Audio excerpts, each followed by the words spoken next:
இந்த பீக்கங்காய் புதினா தயிர் பச்சடி எப்படி பண்ணுறதுன்னு பார்ப்போம் வாங்க. இப்போ நான் 2 பீக்கங்காய் எடுத்து வச்சுருக்கேன், நறுக்கி வந்துடுறேன். இப்போ நம்ம பீக்கங்காய் நறுக்கிட்டோம். இதுக்கு நான் இந்த உப்பு போட்டுக்குவேன்.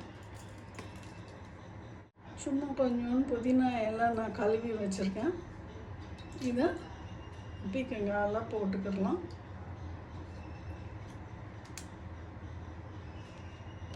இப்போ இந்த பீக்கங்காய், இந்த புதினா, இந்த உப்பு எல்லாத்தையும் நம்ம சட்டியில் போட்டுருவோம்.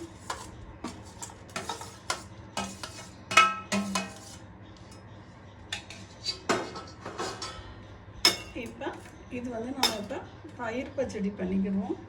இந்த மாதிரி ஒரு தயிர் எடுத்து நீங்கள் போட்டுக்கணும்.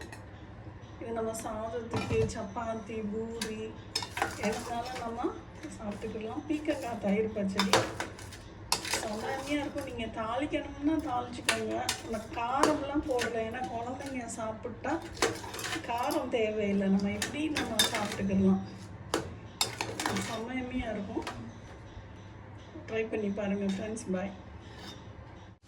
இந்த மாதிரி ஒரு பூரிக்கு இந்த பீக்கங்காய் தயிர் பச்சடியும் ஒரு தாலும் வச்சு சாப்பிட்டோம்னா செம்ம எம்மியாக செம்ம சூப்பராக இருக்கும். ட்ரை பண்ணி பாருங்கள் ஃப்ரெண்ட்ஸ். பாய்.